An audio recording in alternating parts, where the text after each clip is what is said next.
Vamos falar de política porque o vice-governador do Piauí, Temístocles Filho, comentou sobre a montagem da chapa majoritária da base governista para as eleições de 2026. Temístocles pediu cautela nas especulações e reafirmou o desejo de permanecer ao lado do governador Rafael Fonteles no próximo ano. Acompanhe. Olha, isso acontece no momento certo. Todas as discussões só vão se concretizar, no meu entender, a partir para o ano, quando daqui ao que aconteceu no estado. Diziam que o Monsanto era doido e se elegeu o governador do estado em 6 meses. Dizia que o Hélito Dias era um menino e se elegeu o governador nos últimos 6 meses do estado do Piauí. Então a gente tem que ter calma para o momento correto. O futuro eu não sei, nem eu, nem você, nem ninguém. A gente pode até prever, mas a gente não sabe com exatidão o que acontece no amanhã. Aí uma resposta bem ao estilo Temístocles Filho. Rapaz, é o seguinte, é quando se faz uma pergunta para um policial militar, um soldado, por exemplo, o que é que você deseja dentro da sua instituição? Todo policial quer ser comandante, não é, geral da sua instituição. No caso aqui, eu estou falando aqui simbolicamente a polícia militar. Agora eu achei massa essa resposta dele, viu? Me deixe onde eu estou. Ora, é o óbvio que ao se perguntar ao vice-governador o que é que ele gostaria, de onde é que ele gostaria de estar na composição política, principalmente na formatação da chapa, é continuar como vice-governador. Porque vice é expectativa de poder. Agora, a gente precisa destacar aqui, independentemente de posicionamento político, que o vice-governador do estado do Piauí, Temístocles Filho, tem sido um vice-governador discreto. Um vice-governador, não vou dizer obediente, mas disciplinado. Por quê? Porque o governador já deu várias oportunidades para que ele assuma, inclusive em períodos razoavelmente longos. Se você for pegar a história das saídas dos governadores em viagens, em missões ou algum outro tipo de intercorrência, somado isso, o Temístocles já assumiu alguns meses, não é, como governador, e tem mantido o padrão, não é? Não houve choques, não houve interferências, muito menos perguntas desagradáveis, porque quando você assume o comando, você se torna o governante ali naquele momento.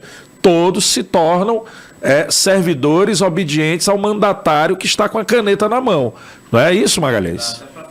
Trocadilho, Nathan, de que o vice-governador vai se movimentar para permanecer onde está, porque de fato é o que ele demonstrou. É bom lembrar que quando a gente olha para 2026, a gente tem uma chapa majoritária com 4 vagas. Todo mundo concorda que o governador Rafael Fonteles tem o direito natural de concorrer à reeleição. Esse direito natural de concorrer à reeleição também está sendo jogado lá para as vagas ao Senado, no caso do senador Marcelo Castro, e é fato que o governador nunca anunciou publicamente, mas Júlio César, do PSD, também tem se movimentado e tem as confirmações nos bastidores de que deve ser o candidato ao Senado, né? Também na base do governo. A grande questão fica sendo a cadeira de vice-governador, que não é qualquer cadeira. É bom lembrar que o vice-governador de 2026, em caso de reeleição de Rafael Fonteles, é do processo natural, faz parte da história e da tradição política, o governador, no seu segundo mandato, se afastar, Chico Gomes, para concorrer ao Senado lá em 2030. E aí o vice deixa de ser vice-governador e passa para a cadeira principal do Palácio de Karnak. Então o vice em 2026 é óbvio que vai ser alguém que tem uma perspectiva de poder muito grande. E aí é bom lembrar que o Wellington Dias, quando foi concorrer ao governo do estado, né, pela 4ª vez, ele conseguiu articular e colocar como vice Regina Souza, que é aliada fiel número 1 de Wellington Dias. Acredito que a mesma estratégia vai ser tentada, né, está sendo tentada pelo governador Rafael Fonteles. Para o cargo de vice, não dá para você colocar nessa cadeira alguém de outro partido, né? O governador vai tentar articular exatamente alguém da sua extrema confiança política e pessoal. Poder você só divide quando é obrigado, porque a verdade, todo mundo quer governar sozinho. A gente está falando aqui de poder, a gente está falando de política, a gente está falando de vida real, né? Você entrega um cargo desse para um aliado quando é necessário, diante das articulações, você precisar entregar para um aliado, porque senão você coloca alguém realmente vinculado a você 100%, que eu acredito que é a grande estratégia do governador, tentar se fortalecer para indicar qual o nome que ele quiser para ser candidato a vice em 2026. E aí, só para concluir, já ouvimos de políticos como, por exemplo, Georgiano Neto, que é alguém que tem muita influência na base do governo, e de outros líderes políticos, de que o candidato a vice é uma decisão pessoal do governador. Ou seja, quando eles dizem isso, querem dizer o seguinte: a gente está contemplado. Então, quem o governador quiser colocar como vice, a gente vai aceitar. E se for depender da decisão pessoal do governador Rafael Fonteles, é óbvio que não será Temístocles Filho. Será alguém com quem ele tenha uma relação pessoal e política, de confiança, de olhar para o futuro e se ver também próximo ali das relações de poder. Trocando em miúdos, Natan e demais, o vice-governador vai ficar no desejo de concorrer à reeleição para vice-governador. Resta saber qual o passo que ele vai dar, tendo em vista que ele tem 2 filhos na política, um deputado estadual e outro federal. Ele não vai tirar um filho da Assembleia para concorrer novamente à Assembleia, o filho ficar sem mandato. Também não vai concorrer à federal para não tirar o outro filho que está deputado federal. E tudo isso em decorrência que aí eu sou até contra essa questão da tradição. Eu acho que quando você vai eleito a um mandato, sobretudo para governar um estado, um país ou um município, eu acho que você tem que concluir o seu mandato na íntegra. Eu sou totalmente contrário a essa prática dos governadores renunciarem quase 2 anos de mandato para concorrer ao Senado. E aí, assim, é uma disputa que vai ser interessante porque, muito embora alguns digam que o governo fará os 2 senadores, não se enganem.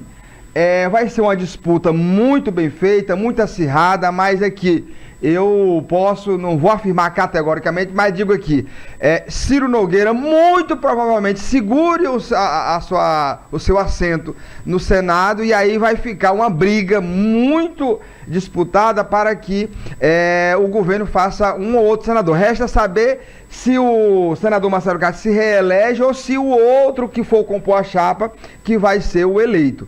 Esse é um fato. Queria fazer só um retoque no comentário lúcido do João, quando se diz que já está praticamente certo o outro senador. Eu acho assim, o governador ainda não se posicionou, está vendo aí as movimentações. Eu acho que aqui e acolá há alguma tentativa de achaque, porque os achaques, João, eles começam numa fotografia. Quando tira uma foto com um, tira uma foto com outro, quando faz uma agenda. Então, assim, eu vejo que a dinâmica na política, e aí ele falou bem aí, o Temístocles, olha, as eleições praticamente se definem nos 3 meses. 6. Não, ele deu um exemplo de 6 meses do Wellington, quando foi candidato a governador em 2002. Deu um exemplo de 3 meses, o Mão Santa. E ele, a gente precisa reconhecer que tem uma certa experiência, senão não estaria onde está. Agora, eu acho que não está definido nem essa questão dessa segunda vaga de senador na chapa, não, viu, Chico? Eu acho que tá em campo os possíveis candidatos a senador, estão em campo as articulações, o governador está observando, o governador é um homem de dados. Pode ter certeza que ele não está parado, está sendo feito pesquisas para avaliar a composição de chapa, o que é que o povo pensa. Então eu acho que aí eu vou usar a palavra tradição, pela tradição Rafael Fonteles, pela tradição de alguns que estão ali cercando de confiança, às vezes ele poderá optar por uma situação a contragosto por conta dos dados. Eu não sei se o Magalhães vai concordar comigo, por conta de uma indicação de pesquisa, porque pesquisa são números e o Rafael vai muito pela razão. Essa é a minha opinião. Só rapidamente pontuar aqui essa questão do Senado. Veja bem, eleição se ganha com grupo. Eu acredito que, de fato, o Júlio César será candidato ao Senado, sim, porque o que ocorre? O governador não vai querer perder a aliança com um grupo fortíssimo, que é o grupo do deputado Júlio César, que tem Georgiano, que é um trator. Aquele menino é um trator de fazer política. Então, assim, se não indicarem a segunda vaga de Senado para Júlio César, há uma probabilidade de rompimento. Aí tem também uma outra situação. Se não tratarem bem Temístocles, um grande articulador político, pode haver um racha no grupo do MDB e dividido. Já imaginou só uma composição dividida, o governador ir para uma reeleição sem o grupo do PSD e sem parte do grupo do MDB, e por exemplo, essa parte do MDB tendo o vice-governador atual, um grande articulador na oposição? A pergunta que eu faço... O MDB não rompe com o governo.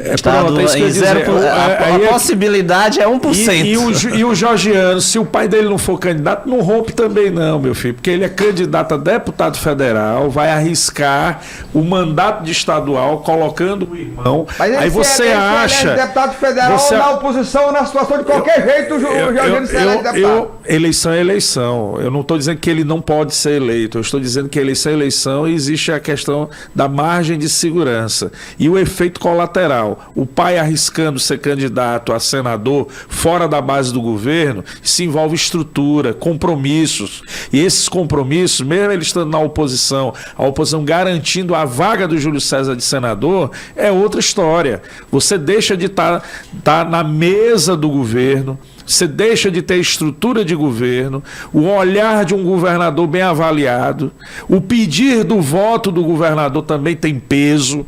Então tudo isso tem que ser ponderado. Eu já vi situações, o próprio Temístocles achou que ia ser vice em 2018, se não me falha a memória. Criou-se até uma rusga, criou-se um ambiente até de rompimento.